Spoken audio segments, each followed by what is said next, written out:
1972년 혼자 온천여관에 묵었던 여성이 사건에 휘말렸습니다. 그러나 그녀가 갖고 있던 카메라에 기묘한 사진이 남아있던 게 여러 의혹을 제기하게 되어 큰 화제가 되었습니다. 당시 24세 여성 K씨는 군마현 이세사키시 쇼와조 출신으로 고등학교를 졸업한 뒤 시내 주유소에서 일하고 있었습니다. 그리고 그녀의 가족은 휴일이 되면 온천여관에 자주 놀러 갔다는데 1972년 8월 당시에도 여름 휴가를 이용해 어머니와 한 살 연하의 남동생 K씨 셋이 기리즈미 온천에 갈 예정이었다고 합니다. 그러나 여행 전날이 되어 남동생의 몸 상태가 안 좋아져 그 대신 어머니의 친구로 근처에 사는 아주머니와 같이 가기로 했습니다. 그렇게 일행은 바뀌었어도 K씨는 예정대로 여행 준비를 진행했다고 하네요. 그런데 출발 당일 아침 어머니마저 급한 일이 들어와 여행을 떠날 수 있던 건 K씨와 이웃 아주머니만이었습니다. 그렇게 되면 둘이 온천 여행을 가는 게 어색해지니 결국은 K씨 홀로 가기로 결정합니다. 8월 12일 오전 10시 19분 그녀는 홀로 이세사키역을 출발. 중간에서 요코가와역에서 내린 게 정오 전의 일이었습니다. K씨의 목적지인 긴토캉이라는 여관은 그곳에서 13km는 더 떨어진 장소에 위치해 있습니다. 긴토캉은 손님들을 위해 셔틀버스를 운행해서 K씨는 그걸 기다리고 있었습니다. 그러나 한동안 기다려도 버스가 오질 않아서 참을 수 없게 된 K씨는 지나가던 국철 직원의 차를 얻어 타고 역에서 약 3km 떨어진 지점에 있는 기리즈미 온천 연락소에 도착했죠. 시간은 낮 12시 40분경이었습니다. 당시 여관에는 전화가 없는 데다 1970년대여서 이 연락소에서 예약이나 버스 등을 운행했었다고 하는데 거기에 대해 K씨는 어떤 아주머니와 이야기를 나누고 있었답니다. 여기서 긴토칸까지 얼마나 걸려요? 서너 시간은 걸려요. 그리고 하이힐러는 힘들지. 이런 대화가 오갔다고 합니다. 그러나 그런 말을 들은 K씨는 연락소 근처에 있던 잡화점에서 흰 운동화를 구입했습니다. 어떻게든 걸어가겠다는 심산이었다고 합니다. 하지만 결국은 연락소 아주머니에게 설득당해 셔틀버스를 기다리기로 합니다. 버스가 올 때까지의 시간을 K씨와 아주머니는 1시간 이상 잡담을 나누고 있었다고 합니다. 그러면서 한참을 기다렸더니 버스가 도착했고 그녀를 태우고 목적지인 여관으로 길을 서둘렀습니다. 그렇게 해서 숙소에 도착한 시간은 오후 3시였다고 합니다. 여관 직원에 의하면 도착하고 나서 K씨는 저녁 시간 이외에는 모습을 보이지 않았다고 합니다. 그리고 다음 날인 사건 당일인 8월 13일에 K씨는 아침 8시가 넘어 식사를 끝마치고 가지고 있던 카메라를 아르바이트 남학생에게 주고 기념사진을 3장 찍어달라고 합니다. 오전 10시경에 체크아웃한 그녀에게 여관 젊은 여주인이 버스역까지 데려다 주겠다며 말을 걸었습니다. 그러나 K씨는 괜찮아요. 걸어서 돌아갈게요. 하며 거절하고 전날 샀던 운동화를 신고 여관을 떠났습니다. 그런데 이때의 판단이 나중에 비극을 낳게 되어버리고 말았습니다. 당시엔 오봉, 즉 일본의 추석 연휴였던 것도 있어 기리즈미 온천을 방문했던 손님은 300명 정도 됐다고 합니다. 그 정도로 많은 사람이 있었는데도 불구하고 체크아웃 후에 K씨를 봤다는 목격 정보는 거의 없었죠. 당시 옷등으로 봤을 때 K씨 본인을 목격한 것으로 보이는 증언은 2개가 있었습니다. 하나는 체크아웃하고 3시간 뒤인 오후 1시경 긴토캉에서부터 뻗은 경사면 중간에서 K씨 같은 여성을 목격했다는 것이었습니다. 이 모습은 7명이 목격했고 그로 인해 확실한 정보일 것이라고 사료되었습니다. 그리고 이어서 나온 증언이 최후의 목격 정보가 되는데 최초 목격에서 약 1시간 후인 오후 2시경 케이시로 보이는 여성이 홀로 하산하는 모습을 봤다는 것이었습니다. 또 이 증언을 했던 인물은 케이시에게 직접 말을 걸었고 그 증언에 의하면 목격자가 올 때까지 계속 홀로 하산하고 있던 케이시를 발견하고 산속을 여자 혼자 걷는 건 위험하니까 같이 갈까? 해서 불렀다고 합니다. 하지만 케이시는 이 제안도 거절하고 말았습니다. 목격 정보는 이 두 가지가 주된 것이었습니다. 그런데 이들 정보를 바탕으로 당시 족적을 확인하자면 수상한 점이 떠오릅니다. 이상하게도 K씨는 1km도 안 되는 거리를 약 3시간에 걸쳐 걸었다는 게 되는 거죠. 이 거리는 일반적인 성인 여성이 걷기에도 15분 정도밖에는 걸리지 않는 거리입니다. 그렇지만 그녀는 그 남은 2시간 45분을 어떻게 보냈던 걸까요?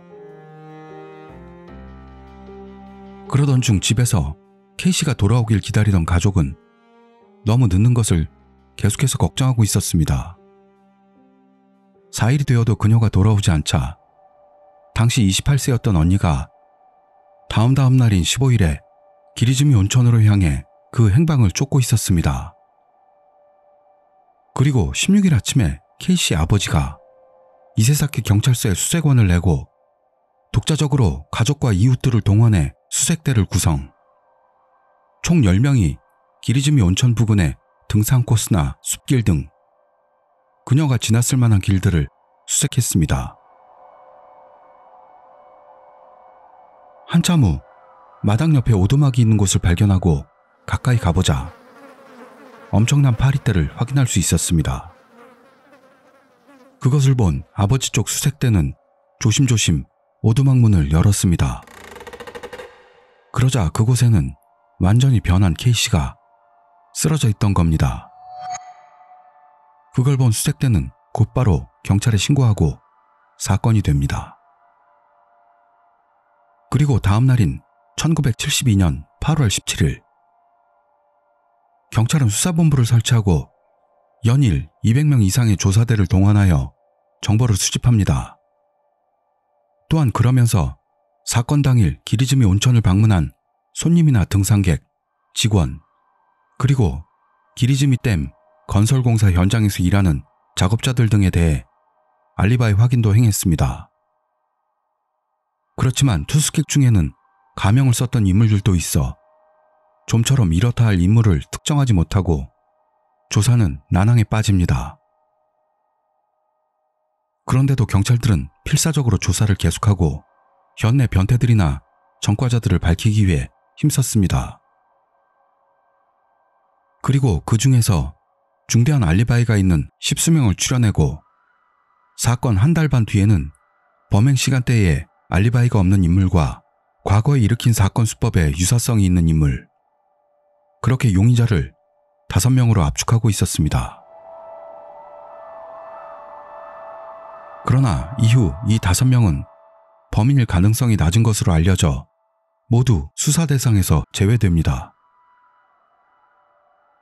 여기서 다음으로 수사가 주목된 것은 사건 현장의 입지 조건이었죠. 오두막은 상당히 산속에 위치하고 있어 그것으로 봤을 때 범인은 차로 현장에 왔을 것이다 라는 걸 추측할 수 있었습니다. 조사본부는 현장 주변의 탐문조사를 실시한 결과 범행이 있던 것으로 보이는 13일에 부근 약 6km 사이에 30대 전후의 차량이 주차되어 있던 것을 알아냈습니다. 그러한 정보에 따라 조사본부는 차량 검문을 실시하는 등 운전자들에 대해 철저하게 조사를 행했습니다. 그러나 여기서도 유력한 정보는 얻지 못했습니다. 여기까지 전혀 새로운 정보를 얻지 못한 경찰이었습니다. 그런 가운데 현장에 남겨진 몇 가지 흔적으로 범인을 색출하게 됩니다. 오두막에는 목장갑의 흔적이 있었던 것, 바닥에는 치카탑이라는 작업화에 발자국이 있었던 것으로 미루어 낚시꾼일 가능성이 높다고 사료되었습니다. 그러나 나중이 되어 바닥에 남겨졌던 작업화의 족적은 사건 당일보다도 앞서 난 것으로 밝혀지면서 이 흔적은 의미가 없게 되었습니다. 그 후에도 조사원은 현장에 남겨진 K씨의 유품 중 하나인 카메라 필름을 확인했습니다. 그러자 그 안에는 전부 5장의 사진이 남아 있었던 겁니다. 게다가 그것은 사건 당일인 8월 13일에 찍힌 게 판명되었습니다. 그중 처음 2장은 긴톡항을 체크아웃하기 전인 오전 9시경에 아르바이트 남학생에게 부탁해 찍은 기념사진이었습니다만 문제는 나머지 3장째부터 5장째의 사진입니다. 거기에는 K씨 본인이 찍혀 있었고 배경 등으로 볼 때 여관을 나온 뒤 중간에 누군가에게 찍어달라고 한 것을 알 수가 있었습니다. 목격 증언조차 희박하던 중 그녀의 사진을 찍었던 인물은 도대체 누구였던 걸까요? 이 기사가 신문에 실리자 그날 밤에 사진을 자기가 찍었다는 전화가 걸려왔던 겁니다. 전화 상대는 이시다라고 자칭하는 남성으로 이 정보가 조사본부에도 전달되었고 조사 관계자들 사이에서는 사건 해결에 크게 가까워지지 않을까 기대가 높아졌습니다. 그러나 이시다라고 칭했던 그 남자가 조사본부에 나타나는 일은 없었고 경찰이 확인한 결과로는 그가 말하는 이름, 주소, 직장 등은 모두가 엉터리였다는 게 밝혀지죠. 그래서 전화는 사건과 관계없는 제3자의 장난일 거라는 결론에 도달하게 됩니다. 최종적으로 3장째부터 5장째까지의 사진을 찍은 인물을 특정하지 못하고 이 사진이 수사에 진전을 가져오지는 못했습니다. 그리고 그 후에도 유력한 정보를 얻지 못한 채 시간은 흘러 사건 발생으로부터 1년간 연 인원 8,000명의 수사원을 동원, 수사 대상자는 6,000명이 이르렀던 이 사건은 1987년 8월 공소시효가 만료되었습니다. K씨의 수수께끼 같은 말에 대해 알아보도록 하죠. 긴톡항을 방문한 게 3번째임에도 불구하고 처음 왔다 라고 했던 K씨의 언동에 대해 3가지의 가능성을 추리할 수 있습니다. 1. 기억의 오류 또는 혼란. 피해자가 어떤 이유로 자신이 긴톡항을 방문했던 횟수를 착각해서 기억하고 있었다 또는 헷갈렸을 가능성이 있습니다. 이것은 스트레스, 피로 또는 일시적인 정신적 혼란 등 여러 가지 요인에 의해 발생할 가능성이 있습니다. 2. 의도적인 허위. 피해자가 어떤 이유로 의도적으로 처음 왔다 라고 할 가능성도 있습니다. 이건 자기 사생활을 보호하기 위해 또는 어떤 개인적인 이유, 예를 들어 특정 인물에게서 몸을 피하기 위해 등의 가능성이 있을 수 있습니다. 3. 아스퍼거 증후군의 영향. 기사에 의하면 피해자는 아스퍼거 증후군일 가능성이 지적되고 있습니다. 이 증상은 사회적인 상호작용이나 의사소통에 어려움을 초래할 수 있고 그 결과 그녀가 처음 왔다 라고 잘못 전달했을 가능성도 있습니다.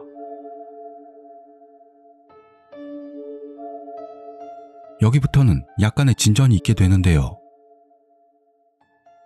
사진을 찍었던 사람을 찾게 됩니다. 그리고 범인을 추리해보죠. 기사에 의하면 범인으로 가장 유력한 사람은 피해자의 죽음 직전에 그녀를 찍었던 낚시꾼입니다. 이 낚시꾼은 피해자가 사진 좀 찍어달라고 했고 그 후 아무 일 없이 헤어졌다고 증언하고 있습니다. 그러나 경찰이 이 남성을 조사한 바에 의하면 그가 증언했던 주소에는 그 이름의 인물은 존재하지 않았던 게 판명되었습니다. 그리고 이 남성은 신문을 보고 사건을 알았다고 증언했지만 사건이 보도된 것은 지방신문인 조모신문뿐이었습니다. 결국 그가 말했던 주소인 도쿄의 세타가야구에 사는 사람이 사건을 접할 기회는 거의 없었을 겁니다. 이러한 사실로 보아 이 낚시꾼이 범인일 가능성이 상당히 높다고 추측됩니다. 그가 허위 정보를 제공한 이유, 그리고 피해자의 죽음 직전에 그녀를 찍은 이유는 그가 사건에 관여돼 있을 가능성을 강하게 시사합니다. 그러나 오두막 바닥에 남아있던 작업화의 발자국은 사건 당일보다 전에 찍혔던 것으로 밝혀져 지목된 낚시꾼의 가능성은 낮아지게 되죠. 심령사진의 진상에 대해 알아보도록 하겠습니다. 피해자가 찍힌 사진은 꼭 안개가 끼인 것처럼 섬뜩해 일부에서는 심령사진으로 화제가 되었습니다. 낚시꾼이 찍었던 이 사진은 일부 계층에서 심령사진으로서 주목을 받습니다. 사진 속의 피해자 하체에는 희미하게 안개가 끼어 있습니다. 안개는 일본의 전통신앙에서는 귀신이나 홀령을 상징하고 있고 사진에 안개가 찍힌 것으로 그게 심령현상 중 하나로 해석되는 경우가 있습니다. 특히 이 사진은 안개가 끼어 있다는 것, 그 후로 흉악한 사건으로 목숨을 잃었다는 사실이 겹쳐 일부 사람들 사이에서 심령사진으로 주목을 받았습니다. 그 때문에 사건 자체의 공포감이나 흥미를 끄는 요소가 되어 보다 많은 관심을 모으게 된 것이죠. 그렇지만 실제로는 사진이 심령현상을 나타내는 것인지 아니면 단순히 우연히 안개가 찍힌 건지는 분명하지 않습니다. 과학적인 관점에서는 심령현상 그 자체의 존재를 증명하기까지 이르지 못했으니 그 해석은 사람마다 다를 수 있습니다. 또한 심령사진에 대한 일반적인 인식은 사진 촬영이나 현상 과정에서 일어나는 물리적인 현상이나 오조작, 카메라의 고장 등 여러 가지에 의한 것이라고 설명되는 경우도 많죠. 그러므로 반드시 초자연적인 현상을 나타내는 건 아니다 라고 이해되고 있습니다. 마지막으로 기리즈미 온천 여성 살인 사건의 수수께끼에 대해 정리해 보겠습니다. 수많은 의문점이 존재하고 그래서 오랜 시간에 걸쳐 해결에 이르지 못하고 있습니다. 정리하자면 1. 거짓 증언. 사건 피해자인 K씨의 긴톡항 방문이 실은 세 번째임에도 불구하고 처음 왔다 라고 했던 이유는 불분명합니다. 그녀가 왜 그런 허위 사실을 말했는지 또는 정말로 처음이었다고 생각하고 있었는지는 그 배후에 뭔가 의도가 있었던 게 아닐까 등 자세한 이유가 불분명한 점이 있습니다. 2. 약 3시간의 수수께끼. 이것 또한 미궁으로 남아 있습니다. 일반적으로 1km를 걷는 건 약 15분 정도로 알려져 있는데 K씨가 이 거리를 3시간에 걸쳐 걸은 이유는 아직도 밝혀지지 않고 있습니다. 어떤 특수한 사정이 있었는지 아니면 뭔가를 기다린 건지 그것도 아니면 길을 잃었는지 등등 자세한 배경은 알 수 없습니다. 3. 피해자는 아스퍼거 증후군. 아스퍼거 증후군은 자폐 스펙트럼의 일종으로 사회적 의사소통이나 타인의 감정을 이해하기 어렵고 또한 특정의 취미에 이상적으로 몰두하는 특징이 있습니다. 지적된 대로 피해 여성이 아스퍼거 증후군이었다는 가능성이 있다고 한다면 그 특성이 그녀의 행동에 상황 판단에 영향을 끼쳤을 가능성도 있죠. 그러나 현 시점에서는 그녀가 실제로 아스퍼거 증후군이었는지 확실하지 않은 것 같습니다. 최종적으로 정리해보죠. 기리즈미 온천 여성 살인 사건은 그 잔인함과 미해결의 수수께끼로 봤을 때 많은 사람을 계속해서 끌어당기고 있습니다. 50년 이상 지난 현재에도 새로운 증거의 발견이나 과학기술의 진보로 그 진상이 밝혀질 날을 기대하는 사람들이 적지 않습니다. 그리고 그 배후에 있는 심령사진이라는 것의 존재는 사건을 더욱 신비적으로 만들고 있습니다. 도대체 진실은 무엇인가? 기리즈미 온천 여성 살인사건의 수수께끼가 언젠가 완전히 해명될 그날을 우리는 기다립니다.